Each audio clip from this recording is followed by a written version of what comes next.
ধর্মনগরে এখন চর্চার কেন্দ্রবিন্দু এক যুবক অয়ন নাগ। বাইক গাড়ি নয়, তিনি প্রতিদিনের নিত্যযাত্রায় ভরসা রাখেন একটি বিশেষ সঙ্গীর উপর, তার ঘোড়া রানী। শৈশব থেকেই পশুপ্রেমী অয়ন রাজস্থান ভ্রমণে গিয়ে মাওরারি প্রজাতির ৩ বছরের একটি ঘোড়ার প্রেমে পড়েন তিনি। সেই থেকেই রানী তার সঙ্গে নিত্যসঙ্গী। বাজার করা, ঘুরতে যাওয়া বা যে কোনো প্রয়োজনে ঘোড়ার পিঠে চড়েই চলাফেরা করেন তিনি। অয়নের 2 ভাইও রানীকে নিয়ে দিব্যি ঘোরাফেরা করেন। আশেপাশের ছোটরা চড়তে চাইলে তাদেরকেও আনন্দের সহিত চড়ান অয়ন।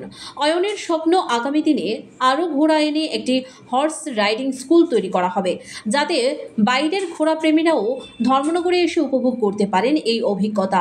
তার বিশ্বাস, মোটর বাইকের ধোঁয়া ও হর্নে যেমন দূষণ বাড়ছে, তেমনি ঘোড়া এক শান্ত ও পরিবেশ বান্ধব বিকল্প।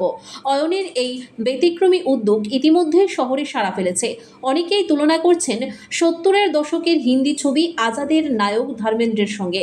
অর্ধশতকপর নতুন রূপে ধর্মনগরের রাজু অয়ন ও তার রানী। আমার অনেক আগেরই একটা ইচ্ছে ছিল একটা ঘোড়া পালবার, কারণ আমার বাড়িতে কুকুর আছে, অনেকগুলো বিদেশি পাখি আছে। এগুলো আমি পালছি অনেক দিন ধরেই। তো ঘোড়া পালবার শখটা অ্যাকচুয়ালি অনেক আগেরই। আমি কিছুদিন আগে রাজস্থানে গিয়েছিলাম, সেখানে দেখেই আমি সেখান থেকে ঘোড়াটা নিয়ে আসি। আর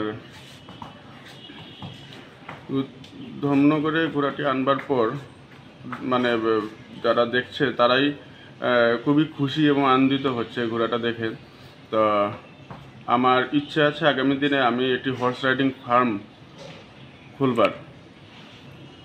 যারা বর্তমান সময়ে অ্যাকচুয়ালি বাইক গাড়ি নিয়ে চলাফেরাটা বেশি হচ্ছে, তো তার জন্য কিন্তু শব্দ দূষণ, বায়ু দূষণ হচ্ছে। তো এখন যদি আমার মতো দেখে কেউ যদি আরেকটা ঘোড়া নিয়ে আসে এবং চলে, তা আমি মনে করি যে না, শব্দ দূষণ বায়ু দূষণটা অনেকটা কম হবে।